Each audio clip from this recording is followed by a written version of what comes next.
오늘 하나님 말씀 같이 나누러 오신 여러분들 모두 환영합니다. 오늘 이제 이어서 복음서 시리즈의 두 번째 편을 시작하도록 하겠습니다. 지난 시간에는 이제 예수님께서 어떤 분인지, 그분께서 하나님이시라는 것, 영원 전부터 하나님이셨던 예수님에 대해서 알아보았습니다. 이번 시간에는 이제 구체적으로 예수님께서 이 땅에 오시는 과정에 대해서 이제 이야기들을, 복음서와 이제 성경에 기록된 이야기들을 같이 보도록 하겠습니다. 근데 가장 이제 먼저 이제 시간 순으로 먼저는 이제 예수님보다 그분보다 먼저 와서 그분을 알리기 위해 준비하고자 보내심을 받은 자, 즉 왕을 소개하는 전령에 대해서 오늘 한번 같이 보도록 하겠습니다. 침례 요한이라는 인물이 어떤 인물인지, 한번 침례 요한이 어떻게 탄생했는지, 사가랴와 엘리사벳의 이야기를 같이 보겠습니다. 본문은 누가복음 1장 말씀입니다.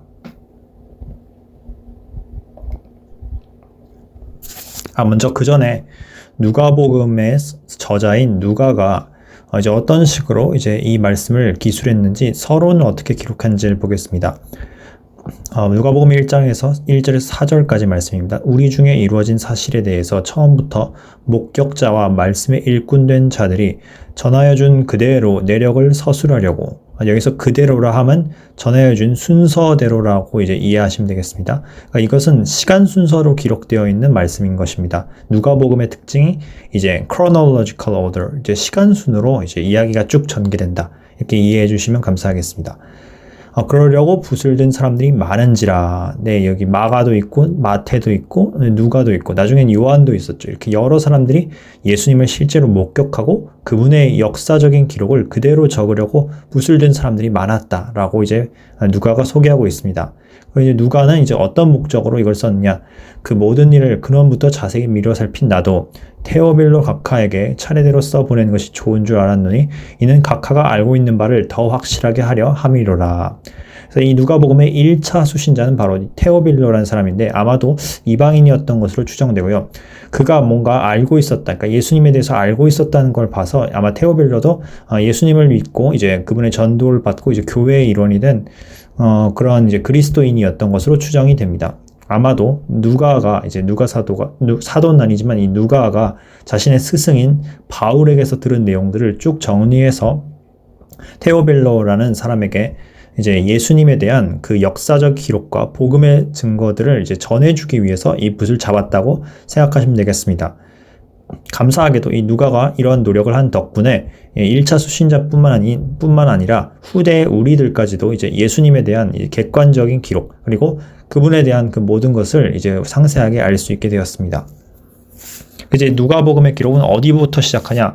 놀랍게도 예수님부터 시작한 게 아니라 예수님의 전령인 침례 요한의 그 출생에 대해서부터 먼저 이제 서술을 시작합니다. 그 전에 이제 지난 시간에 봤던 요한복음 1장 말씀에서 제가 잠시 생략한 구절이 있었는데 1장 6절에서 8절 보시면 요한복음 1장 6에서 8절에는 이런 말씀이 있습니다. 하나님께로부터 보내심 받은 사람이 있었으니 그의 이름은 요한이라. 자, 이 요한이 사도 요한 말고 침례 요한을 말합니다. 그가 증언하러 왔으니 곧 빛에 대해 증언하고 모든 사람이 자기로 말미암아 믿게 하려 함이라. 무엇을 믿까요? 당연히 그 빛이신 예수 그리스도를 믿게 하려고 이제 침례 요한이 보내심을 받았습니다. 침례 요한은 이 빛이 아니요 빛에 대하여 증언하러 온 자다라고 하였습니다. 즉 자기 자신이 메시아가 아니라 그저 하나님의 전령인 선지자일 뿐이고 그분이 소개할 예수 그리스도가 진정한 빛이자 하나님이신 것입니다. 자, 그럼 이 전령인 세례 요한이 어떤 식으로 이 땅에 왔는지 한번 그 어머니와 아버지의 이야기를 한번 보겠습니다. 자, 침례 요한은 이미 구약 성경에 예언되어 있는 인물입니다. 말라기서 선지서 3장 1절 보시면 만군의 여호와가 이르노라 보라 내가 내 사자, 즉 이제 내라 함은 여호와의 사자, 즉 메시아의 전령을 말합니다. 내 사자를 보내리니 그가 내 앞에서 메시아 앞에서 길을 준비할 것이요 라고 하였습니다. 그리고 너희가 구하는 바 주가 갑자기 그의 성전에 임하시리니, 즉 주님, 즉 메시아께서 그분의 성전에 임하시기로 이 땅에 오신다고 하였습니다. 곧 너희가 사모하는 바 언약의 사자가 임하실 것이라 하였습니다. 즉 이제 언약을 실천하고 실현하기 위해서 하나님께서 보내신 사자, 그러니까 하나님이 보내신 성부 하나님이 보내신 성자 하나님께서 그분의 전령으로 오신다 이것입니다. 앞에 부분에 기록된 이 네 사자는 이제 침례 요한, 인간을 말하고요. 뒤에 있는 언약의 사자는 하나님께서 보내신 성부 하나님이 보내신 성자 하나님, 즉 이제 하나님이신 메시아 그분 자체를 말하고 있습니다. 이 예언에서 이제 주님에 앞서서 오실 그 예비자가 올 것을 이미 성경이 이제 예언을 하고 있었고, 그것이 이제 초림 당시에 실천된 것이 바로 침례 요한이었습니다. 자, 보겠습니다. 이제 이 누가복음 1장 5절입니다. 유대 왕 헤롯, 이제 헤롯 대왕입니다. 이 헤롯 당시에 아비야 반열에 제사장 한 명이 있었으니 이름은 사가랴요, 그 아내는 아론의 자손이니 이름은 엘리사벳이라. 자, 이 사가랴라는 사람이 있었는데 사가랴는 아비야 반열의 제사장이었습니다. 역대상 24장의 7에서 18절을 보시면 그 다윗 당시에 분할이 된 이 제사장 반열 이 23개, 그러니까 24개가 모두 기록이 되어 있는데 한번 참조해 보시면 되겠습니다. 그 중에서 8번째 반열이 바로 아비야 반열입니다. 이 8번째 반열, 24반열 중 8번째 반열에 해당되는 이 아비야 반열 출신의 제사장 사가랴라는 사람이 있었고, 그리고 그의 아내가 바로 엘리사벳인데 엘리사벳도 아론의 자손이었습니다. 그러니까 이 두 사람 다 아론 계열 후손, 즉 제사장 가문 출신인 것입니다. 이 두 사람이 하나님 앞에 의인이니, 이때 하나님을 믿고 그리고 하나님 앞에 겸손히 낮아져서 그분을 경외하는 이제 구원받은 사람이었다라고 이제 이해하시면 되겠습니다. 이 두 사람이 하나님과 동행하는 하나님의 의인이었고 주의 모든 계명과 규례대로 흠이 없이 행하더라. 자, 이런 사람, 이 두 분이 이제 성령 충만하게 이제 하나님을 믿는 성도들이었습니다. 그런데 이들 가운데서 자 보시면 7절에 엘리사벳이 잉태를 못하므로 그들에게 자식이 없고 두 사람의 나이가 많더라라고 하였습니다. 이 당시로서는 자녀가 없다는 것이 어떤 의미에서는 하나님의 저주를 받았다라고 이렇게 미신적으로 믿기도 하였던 그런 배경이었기 때문에 아마도 엘리사벳이 자녀가 없었던 것은 그들 부부 가운데 큰 아쉬움과 이런 부족함, 뭔가 이제 마음의 서운함으로 남았을 수도 있었을 것 같습니다. 이 두 사람이 의인임에도 불구하고 이 엘리사벳이 잉태를 하지 못했던 걸 봤을 때 우리가 이제 항상 성도라고 해서 하나님을 잘 경외하는 그런 분들이라고 해서 인생의 모든 것이 잘 풀리고 이제 자녀가 잘 되고 이렇게 재물이 잘 쌓이고 이런 식으로 세상적인 형통이 항상 다 오는 것은 아니라는 것을 우리가 볼 수 있습니다. 중요한 게 이제 그런 것들이 이제 우리 삶의 본질이나 성공이 아니라 하나님과 동행하는 삶 자체가 무엇과도 바꿀 수 없는 충만한 은혜라는 사실을 우리가 다시 한번 여기서 발견할 수 있습니다. 그런데 이제 어쨌든 간에 그들에게 있어서는 이 자녀가 하나님 그들에게 정말 간구의 그런 기도 제목이었던 것 같습니다. 우리가 이렇게 뭔가 우리 삶에서 부족함이 있을 때 얼마든지 하나님께 기도드릴 수 있고 그것을 구할 수 있습니다.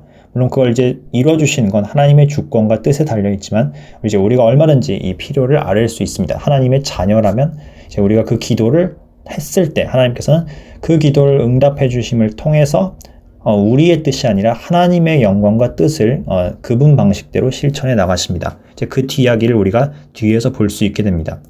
이 둘은 이제 자녀가 없는데도 나이가 많았습니다. 즉 자녀를 얻을 가능성이 이제 거의 없어진 것입니다. 마치 아브라함과 사라처럼 그런 경우였습니다.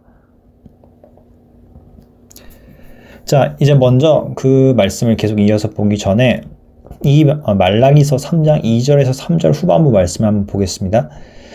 앞서 제가 말씀드렸던 그 말라기서 예언에 이어서 이제 이 언약의 사자 메시아께서 오시는 것에 대해서 계속 설명하고 있습니다. 그가 메시아가 임하시는 날을 누가 능히 당하며 그가 나타난 때에 누가 능히 서리오. 그는 금을 연단하는 자의 불과 표백하는 자의 잿물과 같을 것이라. 그가 은을 연단하여 깨끗하게 하는 자 같이 앉아서 레위 자손을 깨끗하게 하되 금, 은같이 그들을 연단하리니 그들이 공의로운 제물을 나 여호와께 바칠 것이라 라고 하였습니다. 즉 메시아께서 오실 때 그분께서 레위 자손 가운데 그런 깨끗케 함과 정결케 함이 있음을 이제 암시하고 있습니다.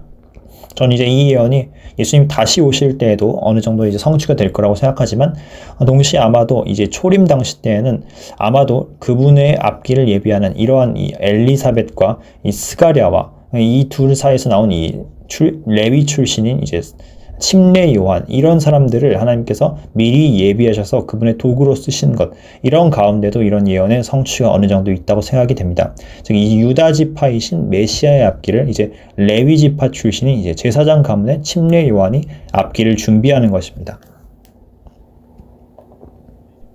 자, 이제 그럼 한번 본문 말씀 다시 보겠습니다. 8에서 11절. 이제 우리가 잘 알고 있는, 잘 모르시는 분들도 혹시 있겠지만 한번 이제 어떤 일이 있었는지를 보겠습니다. 자, 사가랴가 원래 이제 제사장이었다 했습니다. 이 제사장은 이제 하나님의 성전에서 이제 일을 하는 사람들이죠. 그런데 이 성전의 여러 가지 일들 가운데서 대제사장이 아닌 한도에서는 가장 깊숙이 들어가서 할 수 있는 가장 귀하고 영광스러운 일이 있습니다. 그것이 바로 분향단, 즉 성소에 있는 분향단 앞에서 하나님께 분향을 드리는 일, 이 일이 굉장히 영광스러운 일이었다고 합니다. 이 일을 항상 할 수 있는 건 아니고 제비 뽑기를 통해서 운이 좋을 때, 좀 운이라고 말하면 좀 그렇지만 하나님의 섭리에 잘 맞았을 때, 그런 경우에 이런 특혜를 누릴 수 있었다고 합니다. 근데 마침 사가랴가 하나님의 이 분향을 직접 하는 이런 영광스러운 일을 맡도록 제비 뽑기를 받게 되었습니다. 마침 사가랴가 그 반열, 이제 아비야 반열이죠. 그 반열의 차례대로 하나님 앞에서 제사장 직무를 행할 때 제사장 전례를 따라 제비를 뽑아 주의 성전에 들어가 분향하고 모든 백성은 그 분향의 시간에 밖에서 기도하더니 주의 사자가 그에게 나타나 향단 우편에 선지라. 자, 이렇게 사가랴에게 영광스러운 이 분향의 책무가 이제 딱 맡겨졌고, 그가 이제 들어가서 분향을 하는 동안에 이제 밖에서는 사람들이 이제 기도를 하였습니다. 성경에서 항상 이 분향, 향을 피우는 것은 하나님께 드리는 성도들의 기도를 상징하는 그 요소로서 많이 사용이 됩니다. 이렇게 간절히 기도를 했는데 과연 어떤 기도를 하였을지 우리가 상상해 볼 수 있습니다. 먼저 사가랴 개인으로는 이제 여러 기도 제목이 있겠지만 아마도 오랫동안 자녀를 못 받았기 때문에 하나님께 이런 자녀에 대한 이런 자녀를 갖게 해주세요, 이런 개인적인 기도 제목을 가졌을 수도 있을 것 같습니다. 또 한편 이스라엘 사람들도 기도를 했는데 이스라엘 사람들은 과연 어떤 것이 가장 큰 기도 제목이었을까요? 그 당시에는 아마 로마의 압제와 이런 핍박과 이런 수탈이 너무 오래되었고 힘들고 괴로웠기 때문에 어서 이제 메시아께서, 이 구약에 예언된 메시아께서 오셔서 이 시대를 바로잡아 주시고 우리에게 공의를 베풀어 주시길, 그런 것을 즉 간절히 메시아를 고대하는 마음으로 기도를 했던 것 같습니다. 그런데 이 기도가 놀랍게도 하나님 앞에 상달이 되고 응답이 된 것입니다. 그래서 주의 천사가 이제 사가랴에게 딱 이제 모습을 드러내게 됩니다. 향단 우편, 그러니까 이 분향단 오른쪽에 천사의 모습이 확 나타났던 것이죠. 그때 이제 사가랴가 굉장히 놀랐을 것 같습니다. 천사는 원래 구약에서 보시면 항상 인간 남자의 모습으로 이제 눈에 보일 땐 그렇게 나타나는데 항상 대부분의 경우에 찬란하게 영광스럽게 빛나는 모습을 드러냅니다.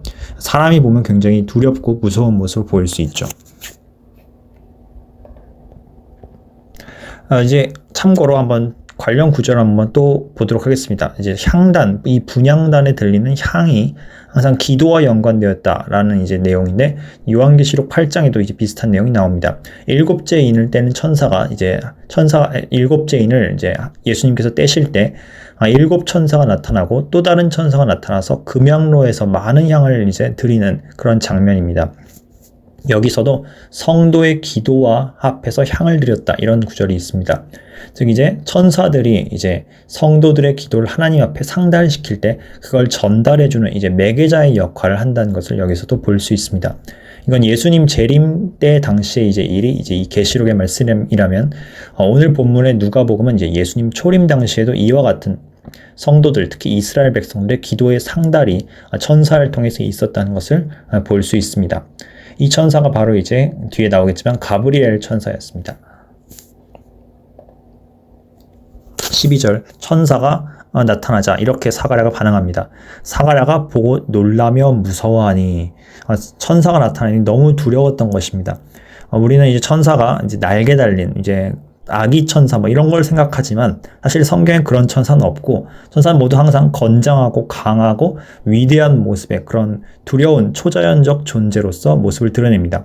특히나 이제 에스겔서 1장이나 요한계시록 19장 등등을 보시면 얼마나 천사가 이제 무섭게 생겼는지 불이 타오르고 이제 빛을 섬광을 내뿜고 이제 굉장한 영광을 하나님의 영광을 반사하는 존재로서 나타나서 얼마나 두려운지 에스겔도 엎드려지고 그리고 요한 사도도 하마터면 이 천사에게 경배를 할 뻔했을 정도로 그런 강대한 모습으로 나타납니다. 아마도 사가랴도 그런 가브리엘의 모습을 보고 굉장히 놀라서 두려워했던 것 같습니다. 그래서 천사가 황급히 이렇게 말하죠. 13절에 천사가 그에게 이르되 사가랴야 무서워하지 말라.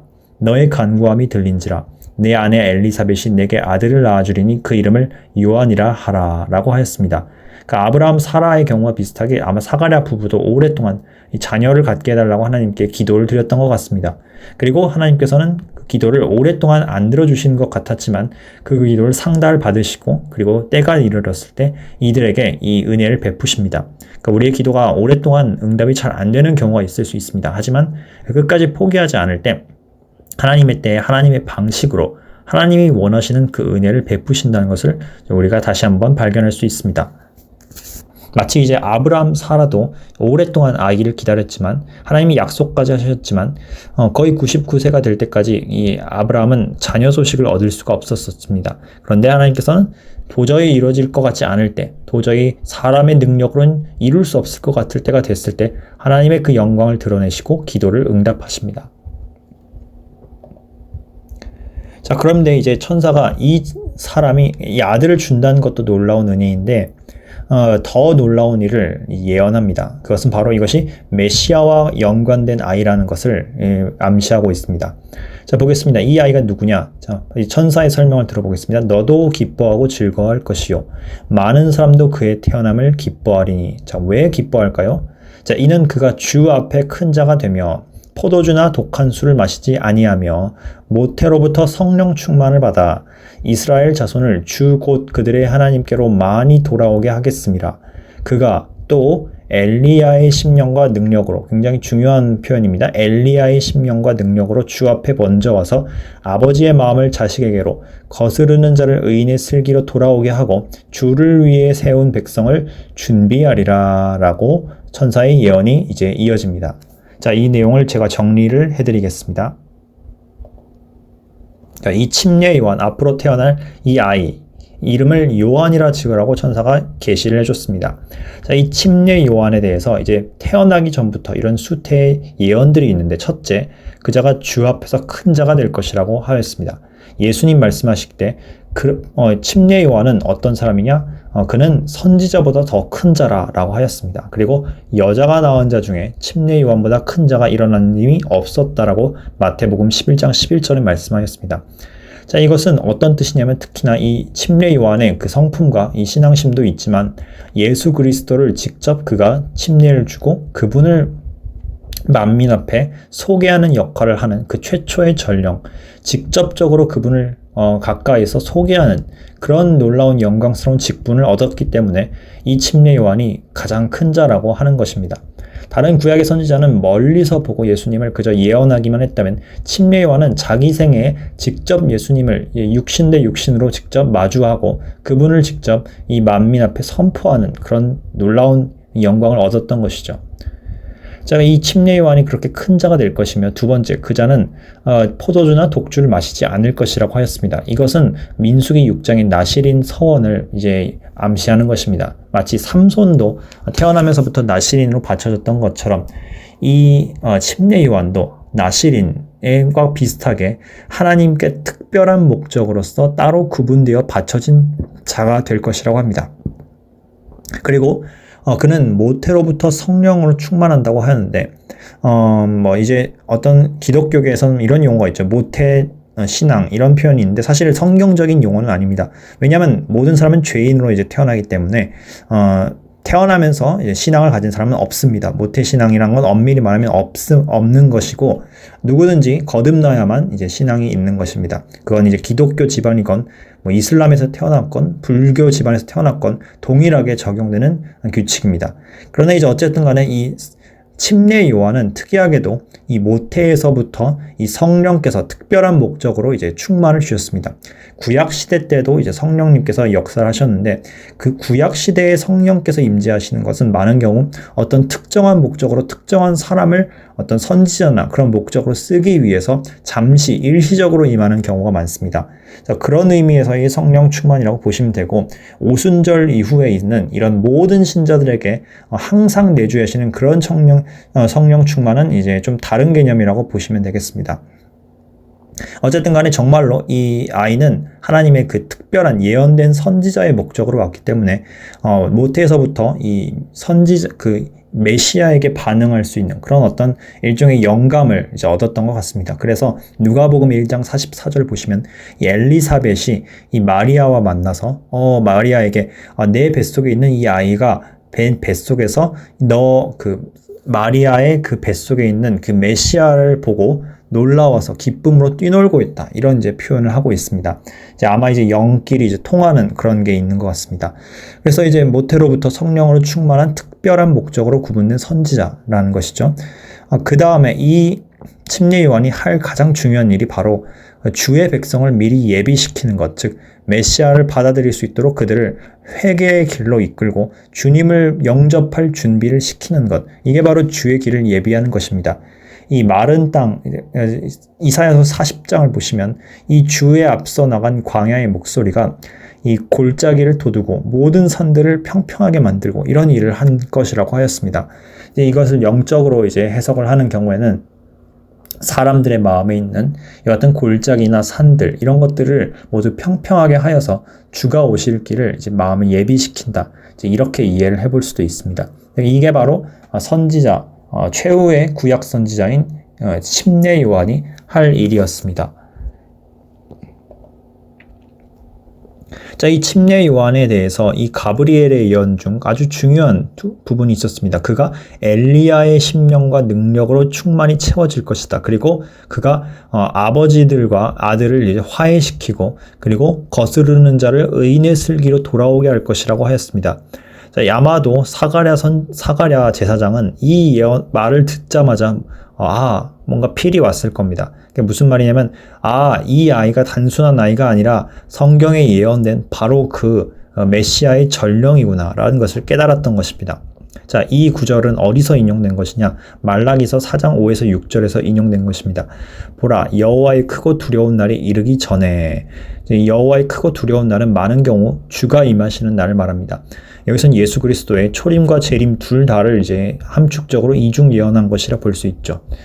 내가 선지자 엘리야를 너희에게 보내리니, 즉 이제 메시아에 앞서서 선지자 엘리야를 전령으로 보낸다고 하나님이 예언하셨습니다. 엘리야가 아버지의 마음을 자녀에게로 돌이키게 하고 자녀들의 마음을 그들의 아버지에게로 돌이키게 하리라. 돌이키지 아니하면 두렵건대 내가 와서 저주로 그 땅을 칠까 하노라 하시니라. 이 예언대로 정말로 엘리야의 영광, 엘리야의 능력으로 충만한 존재가 예수님에 앞서서 오게 되었는데, 첫 번째 성취, 1차 성취는 예수님의 초림 당시 때 침례 요한을 통해서 이제 성취가 되었습니다. 그리고 이제 예수님이 다시 오실 때, 재림하실 때에도 한 번 더 2차 성취가 될 텐데, 이때는 요한계시록 11장에 등장하는 두 증인을 통해서 이 예언이 성취가 될 것으로 전망이 됩니다. 이렇게 너무 놀라운 소식과 너무 기쁜 소식을 들으면 인간의 뇌가 잠깐 이걸 이성적으로 이해하기 어렵게 됩니다. 그래서 18절 보시면 사가랴도, 믿음을 갖고 있는 사가랴조차도 이것을 잘 믿지 못하고 이렇게 반문합니다. 사가랴가 천사에게 이르되 내가 이것을 어찌 알리요? 내가 늙고 아내도 나이가 많으니이다. 마치 이제 아브라함과 사라가 이 이삭을 낳을 것이라는 예언을 하나님께 들었을 때, 아니 어떻게 이런 일이 가능하겠습니까 하나님, 이렇게 쉽게 믿지 못했던 모습처럼 사가랴도 의심을 보이게 됩니다. 그랬더니 천사가 이렇게 말씀을 합니다. 19절, 천사가 대답하여 이르되 나는 하나님 앞에 서 있는 가브리엘이라. 이 좋은 소식을 전하여 내게 말하라고 보내심을 받았노라. 보라, 이 일이 되는 날까지 내가 말 못하는 자가 되어 능히 말을 못하리니 이는 내가 내 말을 믿지 아니함이거니와 때가 이르면 내 말이 이루어지리라 하더라. 이 가브리엘이 이제 이 불신에 대해서 잠깐 징계를 전하게 됩니다. 이 사가랴가 하나님의 말씀을 믿지 못하니까 이에 대해서 징계로서 잠시 요한이 태어나기 전까지 사가랴의 입이 이제 봉쇄되는 그와 같은 처분을 내리게 됩니다. 천사 가브리엘에서 간략하게 말씀드리겠습니다. 이 천사 가브리엘, 성경에는 이 선한 천사 중에서 이름이 언급된 천사는 단 둘밖에 없습니다. 이제 미카엘 천사전과 이제 가브리엘 전령이 있는데, 유대교에서는 다른 천사 이름들도 언급을 하지만 성경에 나와 있지 않기 때문에 굳이 이제 신경 쓰실 필요는 없습니다. 천사 가브리엘은 그럼 어떤 자이냐? 이분은 천사는 하나님의 메신저, 전령으로서 특별히 하나님이 보내실 수 있는 가장 귀하고 위대한 소식을 전하는 그런 자로서 묘사가 됩니다. 특히나 메시아와 관련된 예언을 전하는 그런 역할을 담당하는데요. 가브리엘이 언제 등장했었느냐? 과거에 이 선지자 다니엘에게 이 가브리엘이 나타나서 다니엘에서 8장과 9장에 기록되어 있는 여러 예언들을 전달해주는 그런 역할을 하였습니다. 참고로 다니엘에서 8장, 9장 예언에는 예수 그리스도의 오심과 관련된 70일의 예언도 기록이 되어 있고, 그리고 그 종말에 있을 일들에 대한 일들도 이제 예언이 되어 있습니다. 어쨌든 간에 이 가브리엘은 신약시대 때는 또 두 번 또 나타납니다. 침례 요한에 대한 수태고지를 하기 위해서, 그리고 마리아에게 가서 예수님을 태어나게 할 것이라는 이제 하나님의 그 수태고지를 전달합니다. 그리고 그가 하나님 앞에 서 있는 천사라고 하였는데, 참고로 이 표현은 그 영어에서는 I'm standing in the presence of Lord, 그러니까 하나님의 임재 가운데 직접 마주하고 서 있는 그런 천사로 묘사가 됩니다. 즉 천국에 있는 하나님 보좌 앞에 항상 서 있는 그런 천사들인 것입니다. 참고로 이제 요한계시록 보시면 7 나팔을 부는 천사들이 이 하나님의 임재 앞에 서 있는 천사로 묘사가 되어 있는데, 아마도 가브리엘이 이 7 나팔의 천사 중 하나가 아닐까라고 이제 추정을 하기도 합니다. 네, 앞서 말씀드렸던 이제 사가랴는 아브라함 사라의 경우와 비슷하게 하나님의 그 놀라운 인간의 상식을 초월하신 그 약속과 그 말씀에 이성적으로 쉽게 이해하지 못하는 그런 반응을 보입니다. 우리 역시 하나님께서 너무 놀라운 약속을 주실 때 그것을 이성적으로 실감을 느끼지 못하는 경우도 많고, 때로는 불신을 드러내는 경우도 많습니다. 하지만 우리가 기억할 것은 이런 우리 이성적인 제한을 초월해서 모든 것을 이루실 수 있는 그런 능력을 가지신 분이 바로 하나님이라는 사실입니다. 자, 그럼 이제 계속 뒤에 내용을 같이 보겠습니다. 백성들이 사가랴를 기다리며 그가 성전 안에 지체함을 이상히 여기더라. 그러니까 계속 가브리엘과 대화하느라 안 나오고 있으니까 이상하게 느낀 것이겠죠. 그가 나와서 이제 드디어 이제 모든 대화를 마친 이 사가랴가 나왔습니다. 그들에게 말을 못하니 이제 가브리엘의 예언대로 된 것이죠. 그 말한 대로 그렇게 된 거죠. 그러니까 말하자면 사가랴는 자기가 들은 예언이 허황이나 이제 망상이 아니라 진짜라는 것을 이제 깨닫게 된 것입니다. 가브리엘이 실제로 그의 입을 막을 수 있는 권능이 있었다면 당연히 가브리엘이 전한 이 하나님의 예언도 정말이란 뜻이겠습니다. 그러니까 이제서야 이 사가랴는 하나님이 정말로 우리를 위해서 이런 놀라운 일을 하시겠구나 라는 것을 이제 깨닫게 된 것입니다. 백성들은 그가 성전 안에서 환상을 본 줄 알았더라 라고 했습니다. 아무래도 과거에도 이런 식으로 이 제사장들이 하나님의 이 전령과 환상을 마주하는 일들이 종종 있었던 것 같기도 합니다. 그가 몸짓으로 뜻을 표시하며 그냥 말 못하는 대로 있더니 그 직무의 날이 다 되매 집으로 돌아가니라. 그 이후에 그의 아내 엘리사벳이 잉태하고 정말로 이제 잉태를 하였습니다. 5달 동안 숨어 있으며 이르되 주께서 나를 돌아보신 날에 사람들 앞에서 내 부끄러움을 없게 하시려고 이렇게 행하심이라 하더라. 엘리사벳은 마침내 이제 오랜 그 수모와 그리고 아이를 낳지 못하는 이런 서러움과 아쉬움을 하나님으로 말미암아 이제 온전히 치유받게 되었습니다. 그런데 그보다 더 놀라운 것은 바로 이 아이가 메시아의 오심을 알리는 아이이며, 그리고 또 곧 있으면 메시아께서 오실 것이라는 그 기대감, 아마 이러한 마음으로 인해서 엘리사벳은 더욱더 충만한 기쁨으로 찼던 것 같습니다. 자, 엘리사벳이 해산할 기한이 차서 아들을 낳으니. 이제 57절로 좀 넘어가겠습니다. 중간에 마리아와 수태고지와 관련된 내용은 다음 시간에 이제 다루도록 하겠습니다. 이제 57절로 이제 넘어가서 보시면 이제 엘리사벳이 드디어 해산합니다. 해산할 기한이 차서 아들을 낳으니 이웃과 친족이 주께서 그를 크게 긍휼히 여기심을 듣고 함께 즐거워하더라. 8일이 되매 아이를 할례하러 와서 그 아버지의 이름을 따라 사가랴라 하고자 하더니 그 어머니가 대답하여 이르되 아니라 요한이라 할 것이라 하매. 천사가 전해준 대로 요한이라고 이제 지어야 한다라고 이제 어머니가 분명히 말씀을 하는 것이죠. 자, 요한이란 이름의 뜻, 이것은 요한, 이 뜻은 여호와께서는 자비로우시다, 여호와는 긍휼이시다, 이런 뜻입니다. 이 예언이야말로 정말로 이 인류를 향한 이 예수님의 오심의 의미를 잘 설명해주는 단어인 것입니다. 예수 그리스도께서는 하나님 아버지께서 우리 인간들을, 죄 가운데서 고통받는 우리 인간들을 긍휼히 여기시고 구원해 주시기 위해서 보내주신 하나님의 은혜의 선물이신 것입니다. 그걸 이제 하나님께서 선포하시려고 요한이란 이름을 지어주도록 명령을 내리신 것입니다. 그랬더니 이제 이 사람들은, 친족들은 이렇게 반응합니다. 그들이 이르되 내 친족 중에 이 이름으로 이름한 이가 없다 하고 그의 아버지, 이제 말을 못하고 있는 이 사가랴죠. 그의 아버지께 몸짓하여 무엇으로 이름을 지으려 하는가 물으니 그가 서판을 달라 하여 그 이름을 요한이라 쓰매 다 놀랍게 여기더라.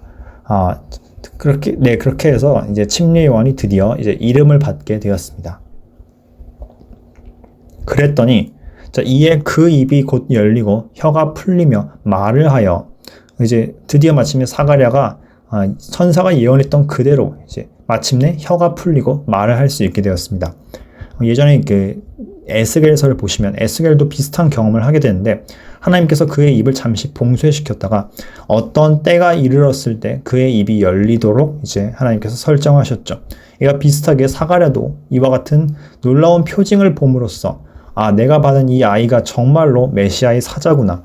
천사가 말했던 대로 하나님께서 정말 우리를 위해 메시아를 보내주겠구나 라는 사실을 깨닫고 하나님을 찬송하게 됩니다. 그 근처에 사는 자가 다 두려워하고 이 모든 말이 온 유대 산골에 두루 퍼지매 듣는 사람이 다 이 말을 마음에 두며 이르되 이 아이가 장차 어찌 될까 하니 이는 주의 손이 그와 함께 하심이더라. 이 아이는 하나님이 손이 함께하는 그런 하나님의 특별한 아이였습니다. 주변 사람들은 이 하나님의 이 놀라운 영광을 보고 주님을 두려워하고 그리고 그분을 경외하게 되었습니다. 자, 아마도 왜 이들이 산골에 들어가서 엘리사벳이 몰래 아들을 낳았다고 이제 앞서 언급이 됐는데 저는 이것이 왜 그랬는지 우리가 추측밖에 할 수는 없지만 아무래도 확실치는 않지만 제사장 가문과 관련이 있을지도 모르겠다는 생각을 해보았습니다. 당시 제사장 가문 가운데는 많은 타락과 그리고 영적인 이 쇠약이 임했습니다. 실제로 사두개 출신의 이런 제사장들이 굉장히 권력을 강하게 가졌었는데 참고로 이 사두개파 사람들은 하나님을 믿지만 하나님의 존재는 믿지만 선지자들의 예언 그리고 천사의 존재, 영의 존재 이런 것들을 믿지 않는 사람이었다고 이 복음서 말씀에 기록이 되어 있습니다. 그런데 이런 가운데 하나님의 천사를 만났다라고 사가랴가 말을 한다고 생각을 하면 사가랴가 좀 정치적으로 좀 곤란한 입장이 빠졌을 수도 있겠다라는 생각을 해보게 되었습니다. 어디까지나 상상이지만 하나님께서 적절한 섭리로 이 사가랴를 엘리사벳과 함께 보호하시고자 이런 조치를 하셨을 수도 있겠다라는 생각을 해보게 되었습니다.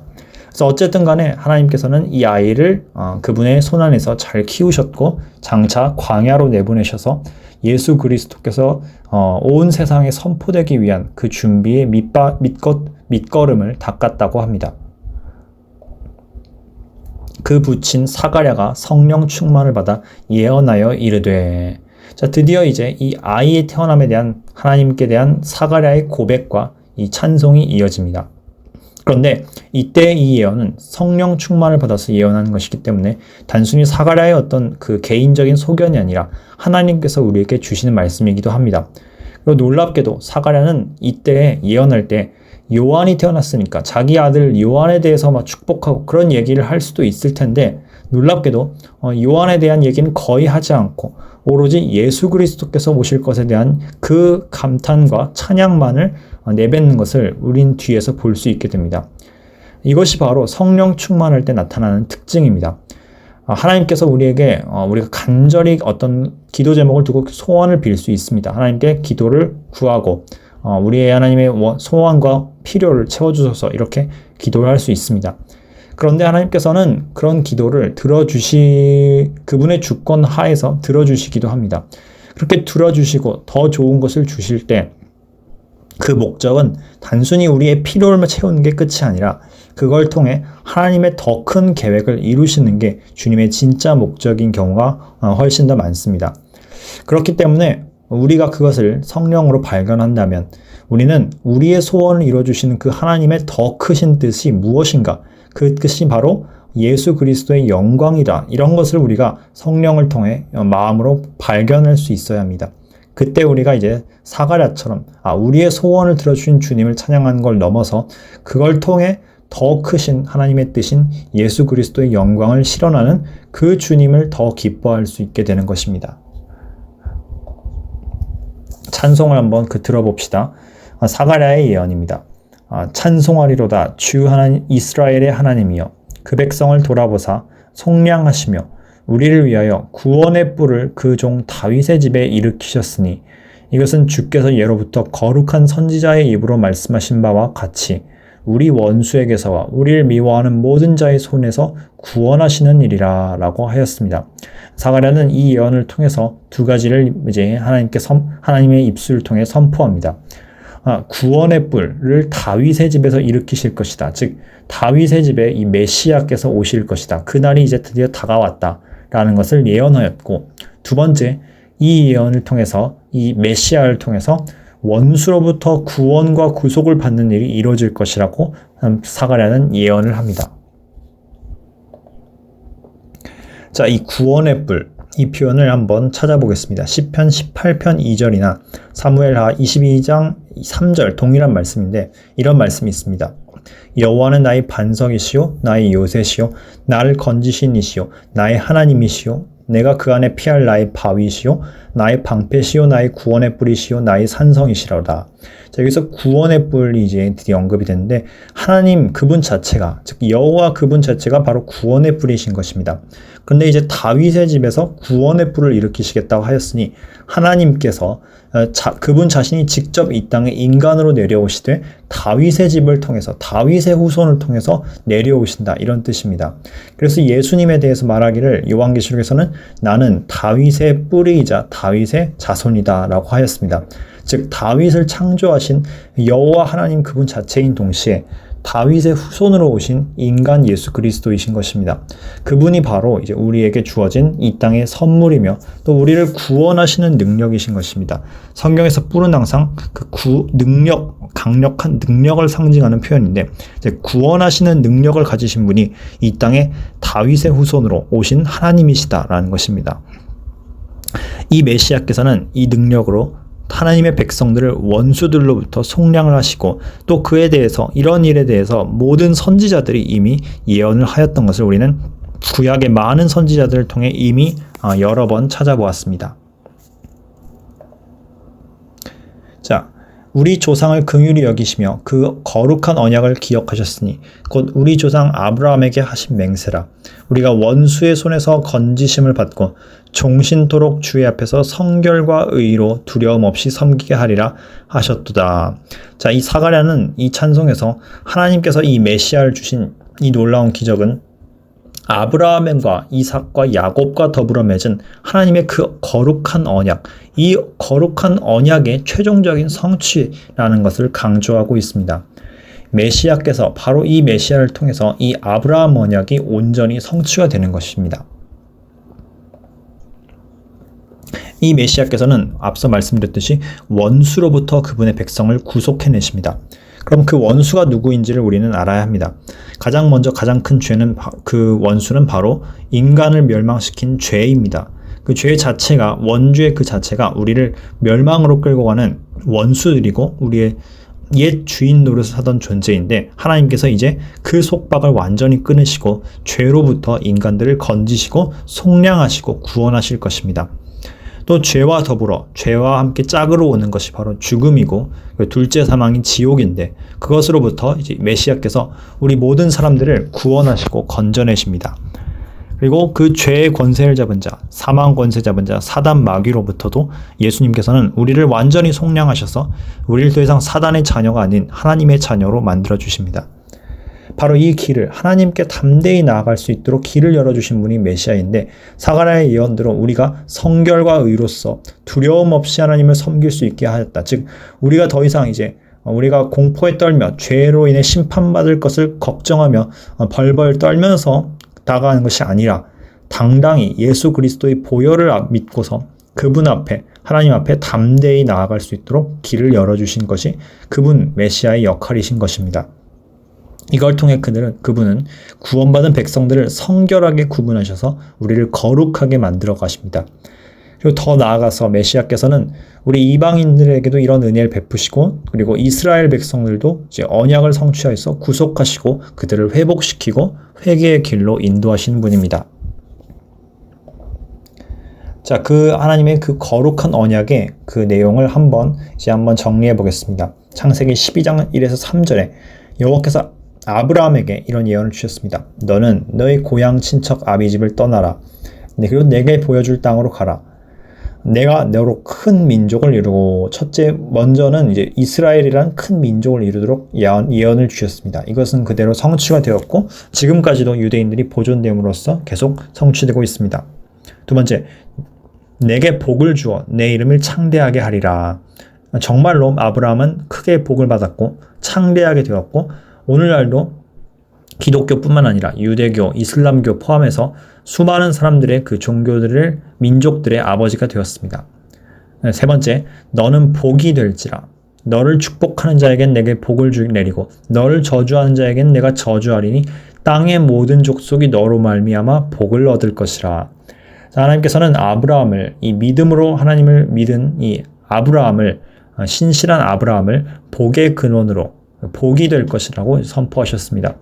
그리고 이 복의 근원됨을 궁극적으로 성취해 주신 방법이 바로 이 아브라함의 후손으로 오신 그 한 씨, 바로 예수 그리스도이셨습니다. 마찬가지로 아브라함처럼 예수 그리스도 안으로 들어온 아브라함의 믿음을 갖고 예수님을 믿고 그분의 자녀가 된 자들은 모든 사람들은 이 축복에 동참하기 때문에 우리 또한 이제 우리는 복이 될 수 있고 우리로 말미암아 세상 사람들이 모두 복을 받을 수 있게 되는 것입니다. 우리 자신이 복을 누리면서 막 이렇게 즐기는 것이 아니라 우리 자체가 복이 됨으로써 우리가 복의 통로가 됨으로써 우리로 말미암아 주변 사람들이 복을 얻고 복음을 듣고 그리고 예수님의 은총을 입게 되는 것입니다. 그리고 그로 말미암아 아브라함의 경우에도 그렇고 이스라엘 백성에게도 그렇고 성도들에게도 그렇고 우리를 축복하는 자는 축복을 받고 우리를 저주하는 자는 하나님의 저주를 받게 됩니다. 예수님께서도 이 내 작은 형제들 중 가운데 가장 작은 자, 그 자에게 하나에게 한 것이 곧 나에게 한 것이다 라고 우리를 기준으로 해서 이 세상 사람들을 심판하고 가르셨습니다. 이와 같은 놀라운 약속이 예수님이 오심으로 말미암아 이제 드디어 궁극적으로 성취가 될 것입니다. 이 약속을 하나님은 계속해서 갱신하고 강조하고 그리고 다시 강조하고 약속하십니다. 창세기 18장 18절에서도 아브라함이 강대한 나라가 되고 천하 만민이 그로 말미암아 복을 받게 될 것이라며 다시 한번 확증을 해주십니다. 이 약속은 단순히 이 아브라함이 이제 어떤 조건을 잘 지켜서 순종을 잘 지켜서 그런 이유로 받은 약속이 아닙니다. 아브라함 언약은 아브라함의 그런 행위나 공로와 상관없이 하나님의 전적인 은혜, 일방적인 은혜에서 맺어진 일방향성 언약입니다. 근데 그와 동시에 이 언약은 아브라함의 순종을 통해서 확증된 언약이기도 합니다. 그래서 실제로 아브라함이 믿음이 성장하여 이삭을 하나님이 바치라는 그 명령을 했을 때 그 시험에 잘 통과하고 믿음으로 여호와를 의지하여서 순종했을 때 하나님께서는 이미 주신 그 언약을 더욱더 확증해서 아브라함을 세워주십니다. 그래서 이삭의 그 시험을 통과했을 때 하나님께서 아브라함에게 그 언약을 다시 한번 더 구체화해서 설명해 주셨습니다. 내가 내 아들 내 독자도 아끼지 아니하였은즉 내가 너에게 큰 복을 주고 내 씨가 크게 번성하여 하늘의 별과 같고 바닷가의 모래와 같게 하리니 내 씨가 그 대적의 성문 사단 마귀의 성문 지옥의 권세를 깨트리고 예수 그리스도께서 승리하신다는 내용이죠. 내 씨가 그 대적의 성문을 차지하리라. 또 내 씨로 말미암아 천하 만민이 복을 받으리니 이미 주셨던 그 예언을 다시 한번 강조하십니다. 이는 내가 나의 말을 준행함이었음이라 하셨다 하니라. 그래서 앞서 창세기 12장을 봤을 때는 아브라함에게 하신 그 언약은 분명 일방향성, 아브라함의 순종과 무관하게 하나님께서 먼저 주신 일방향성 은혜였습니다. 근데 그와 동시에 이 언약은 하나님께서 아브라함에 순종하였을 때 그때 다시 한번 확증하여 주신 언약이기도 합니다. 하나님께서는 이미 아브라함을 택할 때 이 아브라함이 하나님에 의해서 성령에 의해서 빚어져서 순종할 사람으로 만들어질 것을 이미 알고 계셨기 때문에 이와 같이 일방적인 은혜를 베푼 동시에 그것을 아브라함의 순종과도 결부시킬 수 있었던 것입니다. 네, 이제 다 읽진 않겠지만 이 예언을 하나님께서는 그 아들인 이삭에게도 확증해 주시고 또 이제 라반의 입술을 통해서 이 이삭의 아내인 리브가에게도 이 약속을 확증해 주십니다.